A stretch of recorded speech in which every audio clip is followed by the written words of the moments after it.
So thanks coming along and for choosing us over some crypto and where the hacker is. And what I want to do is take you through digital security by design. So just before I do that, I'll set some context really in terms of Innovate UK and where we sit in UKRI for those that aren't aware. So Innovate UK, we work alongside two other funding research councils. So we have ESRC, Social Science, and we have Economic and Social Research Council and the EPSRC. So basically the three of us are involved in running this Digital Security by Design programme. And just to give you an overview before I deep dive into the background and where it's come from, we have a vision to really address and fix the foundations of a market failure that from the 70s that was never addressed before. So I'd be very keen to, like a show of hands, who would be aware of Digital Security by Design programme? Okay, so that's good just in terms of if this is new awareness to you. So basically what we're talking about here is from 1970s. There obviously was more and more code every day, and there was a huge need to actually look at the fact that there was vulnerabilities happening in computing. So this isn't new. Obviously this is growing day by day, but this actually was never addressed before. So basically the more and more lines of code, the more and more vulnerabilities are happening. And what actually happened was Innovate UK went to industry to say, hey, you know, what support do you need? How do we address some fundamental industry challenges? And that would have been part of the Industrial Challenge Fund. So this was picked up. This is a paper that you can find from 1972 addressing the need to look at these vulnerabilities. And as you can see, they're not getting fixed, they're getting worse. And we know that, and we know with the increase in lines of code that there's more and more vulnerabilities happening constantly. So we know about the breaches, about you know, what's happening in the dark web and attacks and the cost of breaches. So this needs addressed, and in order to do that, you need to go in to fix the foundations in the hardware, and just can't put a plaster over it and software patch constantly. So you know, we're not actually saying that we're going to do away with software patching. Obviously, you're always going to have legacy code, which we're implying would be about 30%. So what our technology, the Digital Security by Design technology will do, will block up to 70% of the vulnerabilities in hardware. So just to tell you why and how, basically, so you're aware of obviously the stack and where we are in terms of the very bottom of the stack in hardware, looking at the memory access architecture. We've been, over the past 3 years, looking at this challenge, really putting out the need for awareness to understand that we need to patch, we need to do more than patching, basically, or the whole internet will fall over. So looking at, we've been talking to software engineers, software architects, and we've been given out what we call a Morello board, which is ARM's prototype development board. We've been giving these out to industry to play with and investigate the technology. So what I want to do is talk you through what that looks like and how and what progress we're making. So like I said, how do we come about? So our director, Professor John Goodacre, who's a professor in Manchester, worked in ARM at the time. And when Innovate UK came to look at what challenges need addressed, we hooked up with ARM, and this challenge came about in terms of, okay, let's put some money towards this. It's a government-backed initiative. We need to actually look at how we're going to block the vulnerabilities in using hardware. So with Cambridge University and ARM together, that's ARM Morello Cherry. So I'll talk you through Cambridge Cherry software architecture and talk you through basically how this challenge has been funded through the Department of Science and Innovation and with NCSC. So fundamentally within the challenge, we have 3 cross-cutting activities. So to break this down a little bit and tell you where we are across this, we've got the first part, which is enabling the technology.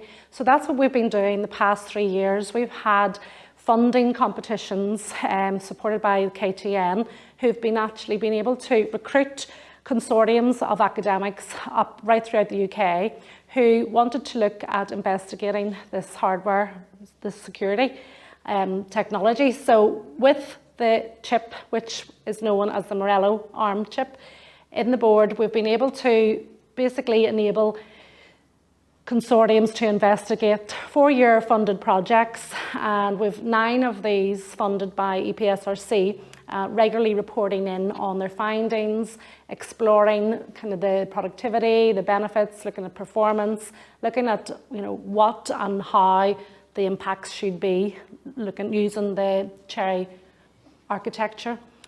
The second here is actually taking those investigations and working with industry. So we also have industry demonstrators that we've funded right throughout the UK, and basically this is a collaborative R&D, so they're also industry working with academia to hone in again on using the DSBD technology to look at, for example, the Hut Group are in Manchester and they're using it to look at their e-commerce platforms. We have Scottish Gas on board. We have quite an array of different kind of IT output organisations. So we're starting to collect the benefits and look at the impact of this technology. I mean, we're only 3 years in. We've kind of delivered a UK roadshow the past 2 years where we took the programme out to Bletchley Park, where home of computing, where it all began. We actually were in Glasgow as part of Cyber Scotland Week 2 years ago, and over to Belfast and Newport. And basically that was really just who we are, what we're trying to do. Fast forward 2 years, we're now at this knowledge phase where we're starting to collate the data. We're starting to collate the white papers and the artefacts and the DSBD nomenclature, which is really looking at who's in our ecosystem, what benefits exist, and what are we going to do with these benefits. So moving into this third phase where we're looking at industry sector, what we're trying to do now is gather this knowledge and get specialised commercial narrative to talk to industry to say, this is why DSBD matters, this is what it can do, and this is why you need to be aware of it. So it's a government-backed initiative, but we need industry on board to understand, we have to fix the foundations. You can't just keep software patching all the time. So we are at that stage where we're collating the data, and we are and have some evidence gathered, but the potential is huge, and it's actually a government, a global societal challenge. It's not just a UK challenge, but given the fact that we are UK taxpayers' money, we want to ensure that the UK has a competitive advantage and the foothold to really be the powerhouse that we say we are in terms of cyber, but also keep the skill set in the UK. So we are giving boards out now globally, and I'll show you how we're doing that, because anybody can apply for a board, a Morello board, and start playing with this technology and finding their own benefits. However, we will only give those boards outside the UK if we know they can add value to the ecosystem.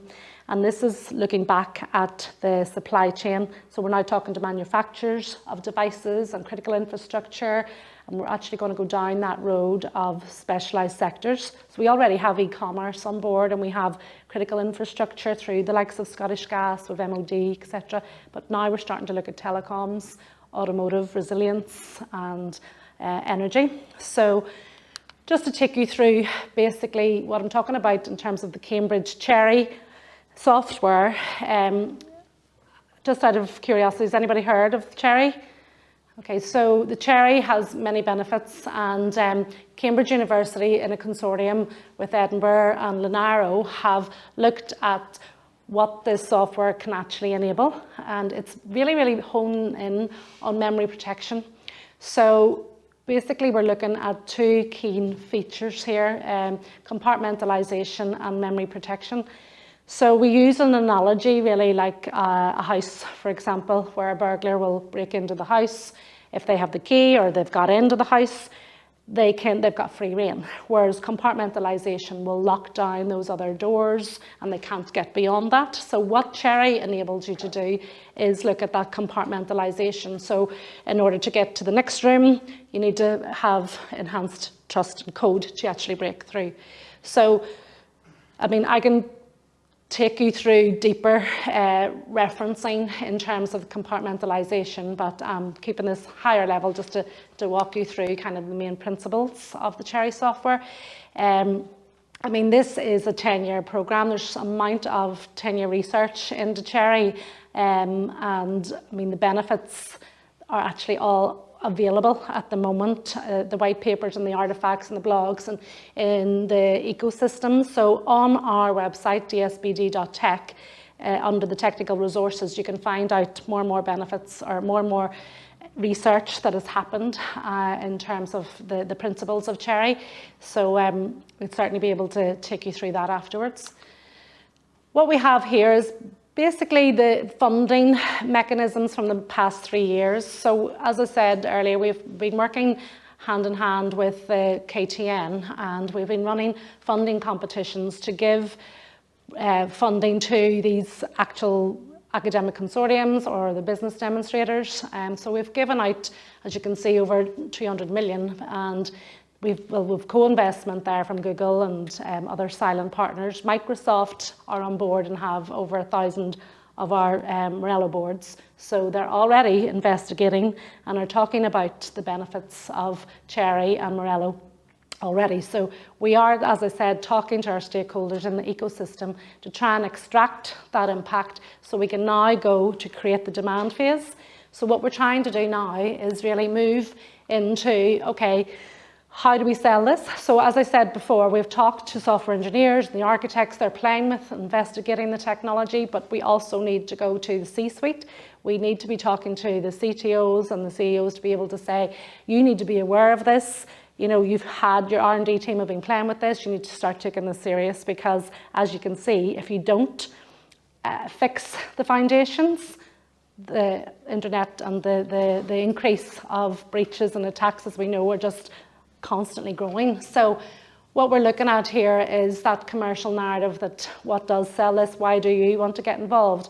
And what we're finding is this is obviously potential benefits, because we are looking at, you know, we've Rolls-Royce on board. We've actually just recently, in our press release the other day, announced Thales' new project. And that's obviously looking at autonomous cars, and you can't be safe unless you're secure. You can't be secure unless you're safe, you know. So fundamentally, we are looking at that safety plus the enhanced security and enhanced trust. And we know that all vendors downstairs are, oh, we're more enhanced security and we have more enhanced trust with our product. But what we're fundamentally saying that this isn't just us, it's not a de facto, but because we have government behind us who believe in this, and we now have actual evidence coming to the fore, we need industry, UK industry initially, to get on board and to understand why this makes a difference and why this matters and why you need to care. So we're starting to get there, as I say. What we're doing now is going back to look at the supply chain and talk to manufacturing, talk to smart procurement, because they cannot procure, you know, new devices or new products in unless they have looked at how are these devices secure by default or secure by design. So we really need to focus on, you know, for instance, you might look at your laptop and might say Intel inside. You know, you as an end user won't know that your latest iPhone in 5 years' time, 10 years' time will have DSBD in it. But if you are aware of this, then you'll know that you're safer, and that's kind of, you know, where we hope to be. The product is not live for, you know, we're not sure when. So we're obviously getting the ecosystem ready. We're building society up, because as I said, this is a societal issue. You know, and we do actually, as I mentioned, ESRC are on board. We have another stream, and it's under our Describe hub. So on our website, you'll find Describe. And what we've done there was commissioned a lot of academic researchers to look at regulation in terms of cyber, to look at the barriers of adoption, to look at the future of cyber. So we've been looking at press releases for 2030. What does it say? What's happening in 2030 in cyber? So if you look at the futures, because this is from an end user point of view, what does cyber mean to me? And it's why should I care, even from a personal angle? And I know we talked about that in the last session downstairs. If we can change mindsets And that's what DSBD technology is doing. This is a transformational step change to change mindsets, so people are aware. So, like I say, we are heavily backed because we're already in Pillar 3 of the UK cyber strategy through DCIT, and more recently we've been included in the semiconductor UK strategy. So that's probably our next phase. We're not just looking at ARM chips, we're also looking at talking to other chip vendors globally, because we need to ensure that that we've covered all bases, and we are talking to chip vendors in terms of the semiconductor market. So where are products made? Who are the biggest chip vendors? Who are the biggest chip buyers? So we need to be at the core of that they understand why DSBD matters. So not only that, we've been involved and we're working with DARPA in the US, and as part of that, you've got the FBI involved there in terms of, so this is bigger than what it looks like right now in terms of UK. We've had a few tech expert missions to Australia, to India, to the States, and more recently Taiwan and China. So what we're trying to do now is make sure that we're mopping up and creating that awareness right through the UK, but also taking it outside so that we're collating more and more evidence from organisations outside the ecosystem.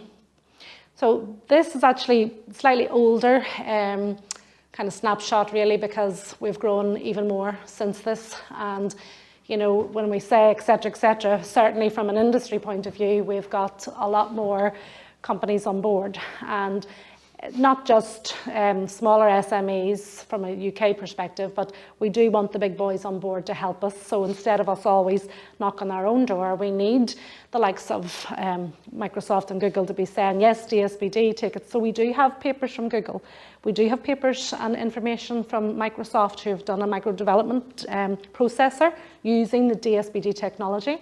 So what we're trying to do here is really just show why this matters, who's on board, and how do you get involved.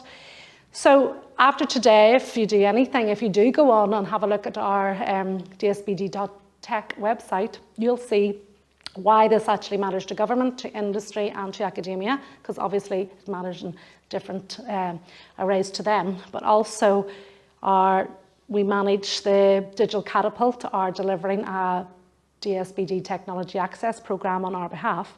So over the past 3 years, we've been working closely with Digital Catapult, where they have been recruiting these SMEs. They've ran 4 cohorts at the moment of the Technology Access Programme. You may have seen it, you may be aware of it if you're following them on Twitter and that. So we have approximately 28 companies through the Technology Access Programme who have a board, who have been funded to investigate how this technology may have benefited them. And from a place point of view, we're making sure that we've got the 4 nations are involved there. We've representation from Northern Ireland, Wales, Scotland and England. So after today, you can go on and you can have a look yourselves in terms of, well, who may I know and what are the findings here. So we're at that stage that we're collating the info from the Technology Access Programme recipients, but also from the big boys in terms of the 4-year research papers. And just on the website, you can see here technical resources. If you hone in there, you'll find all the papers that are relative to the benefits of cherry and the research that's actually been happening the past 3 years. We have another 1.5 years. March 25 actually is the end of this funding round of this project, but we're working with DCIT and internally with the spending review to try and obviously secure additional funding, because if the product isn't ready by 2030, we need to keep the ecosystem warm. We need to be able to, the good work that is done up to now, you need to be able to say, right, the product's out, let's go, and people will have had that awareness. So this is just a slight overview of what this looks like. We do have live demonstrators in the Digital Catapult. If you've ever been there in their head office in London, we're trying to get more demonstrators in their regional offices as well. And you can see here, it's from the board point of view, we have had the board out. We've done quite a lot of events like Cyber UK and Infosecure. We've been to some of these events. We've taken some exhibition space just to start pushing that out to get organisations to come and start playing with this and understand that this is coming. So, you know, we're ramping that up, and we've got more and more demonstrators now that will show how this can benefit your organisation. And you can feed into that as well if you'd like to see something that showcases what will work for you. So in terms of getting involved, like I said, we at the moment have just secured additional funding to extend the digital catapult for another couple of cohorts. And that means that we will be recruiting again. And we have probably, I would say certainly 2 more cohorts before March 25. So if you have space in your organisation, like an R&D engineer research hub, or, you know, within your teams, there would be funding to be able to set aside a resource to be able to do this. Do come talk to us, do go on the page. Aside from not going for the funding route with the Technology Access Programme, like I say, there are other ways to get aboard, because on the website itself, there are apply for a board. There's a full application there where actually you're going to tell us what you want to do with the technology, why you think this output will matter, and that'll really showcase that output that you'll come talk to us more. I have a small video that I was going to kind of take you through. It's a bit ravey, but it might give you an idea, so bear with me and I'll just see if that's going to work.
Thank you.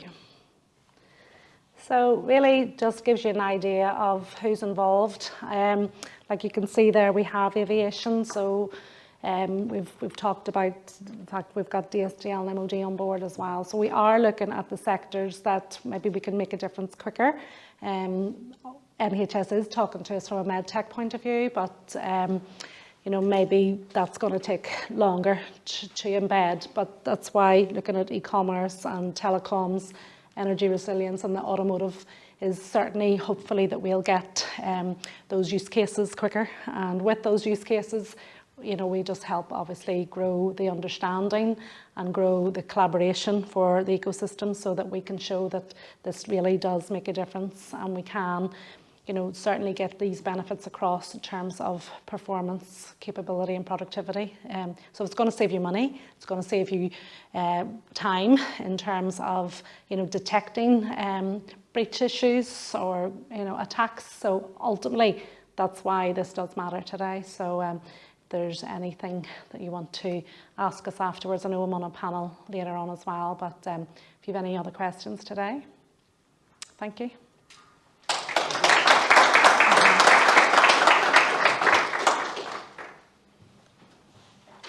Any questions? Yeah, sure.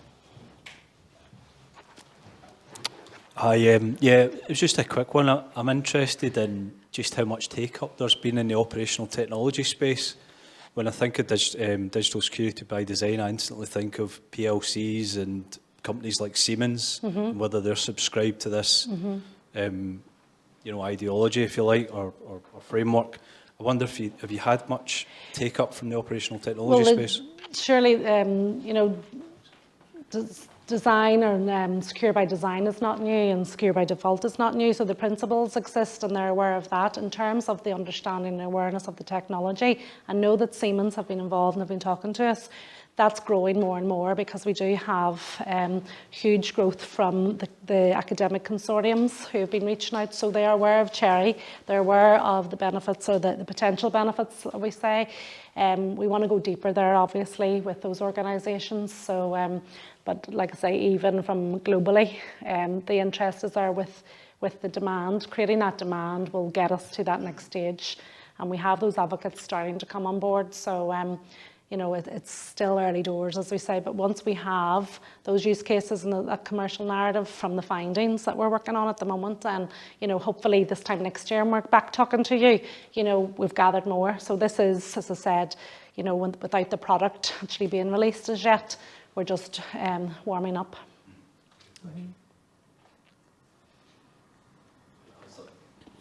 I'll just add to that. As Nuala mentioned there, one of the customers in of the prototypes is Scottish Gas, so that's very much an operational technology. It's something which is meant to be on the gas pipeline, and it's obviously very safety critical that it works properly. So they've been evaluating that with the prototype board. That's right. Sure. So you talk about trying to get the product out there. Is there competition for building a product like this? Not at the moment. Like I say, it's unique in terms of having the Cherry software and the ARM prototype board, but we're looking at risk 5, and we have a new project with Adacore, which is low risk, that's been endorsed by Microsoft. So we're going down the road that we have to make sure that we address all. So we don't we don't foresee competition with this, as I say. It's not de facto. We have looked at regulation, but it will be more of a demand will be created itself as opposed to making it regulation.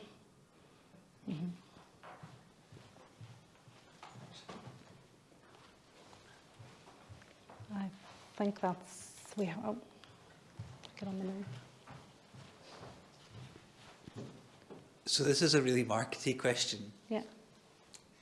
What happens if there's not enough support or things go slowly? What happens if, what's the risk of not pursuing this?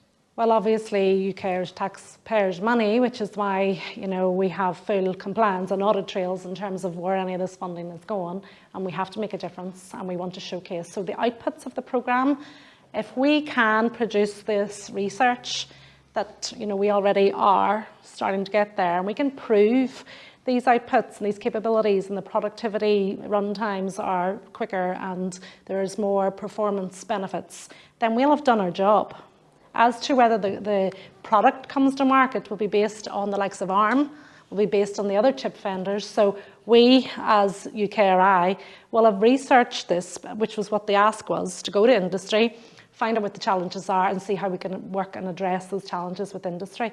So within government, within our department, we'll have done our bit, but a large part of this is up to industry to lift this and to make that work.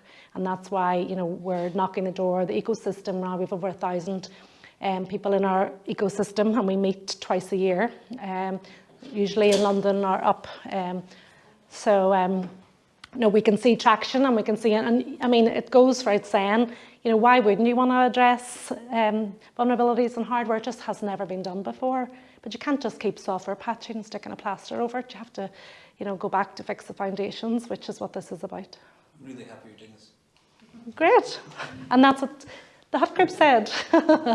And even yesterday on our LinkedIn page, do follow us, by the way, and on Twitter, you know, Microsoft saying they're pumped that this is happening. You know, for them to say that we're excited and, you know, having more and more followers getting behind us, then that's what we need. So we obviously want to keep this in the UK as a competitive advantage for the cyber strategy, that we are that cyber powerhouse. And speaking as a Belfast girl, I know that Northern Ireland is making inroads there as well. So thank you.